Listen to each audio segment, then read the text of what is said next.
হতাশা, দুঃখবোধ, অতৃপ্তি আর পরিবর্তিত বাস্তবতার ভার সইতে না পেরে সাংবাদিক বিভুরঞ্জন সরকার শেষবারের মতো একটি লেখা লিখে মেঘনা নদীতে ঝাঁপ দিয়ে নিজের জীবন অবসান করেছেন। তার এই মৃত্যু যেমন বেদনাদায়ক, তেমনি আমাদের জন্য শিক্ষণীয় বলে উল্লেখ করেছেন মেক্সিকোয় নিযুক্ত বাংলাদেশের রাষ্ট্রদূত মুশফিকুল ফজল আনসারী। সামাজিক যোগাযোগ মাধ্যম ফেসবুকে দেয়া এক পোস্টে রাষ্ট্রদূত সাংবাদিক মুশফিকুল ফজল আনসারী এসব কথা বলেন। এছাড়া তিনি একটি অনলাইন পোর্টালে প্রকাশিত বিভুরঞ্জন সরকারের লেখা খোলা চিঠি সংযুক্ত করেন। মুশফিকুল ফজল আনসারী আরও বলেন, বিভুরঞ্জন সরকারের লেখালেখির সঙ্গে আমরা কম বেশি পরিচিত। তিনি সমাজ ও রাজনীতি নিয়ে যেমন লিখেছেন, তেমনি পতিত স্বৈরাচার হাসিনাকে স্বপ্ন পূরণের কারিগর হিসেবেও উপস্থাপনা করেছিলেন।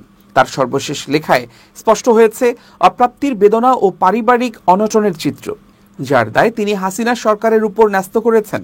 অথচ হাসিনা তার স্তাবক শ্রেণীর তথাকথিত সাংবাদিক, লেখক ও বুদ্ধিজীবীদের বিলাসিতা আর বৈভবের ভরিয়ে দিলেও বিভুরঞ্জনের দিকে তাকানোর ফুরসত পায়নি। তিনি বলেন, বিভুরঞ্জন সরকারের দৃষ্টিভঙ্গি নিয়ে মতভেদ থাকাই স্বাভাবিক, তবে এমন মৃত্যু কেবল অপ্রত্যাশিত নয়, অত্যন্ত দুঃখজনকও।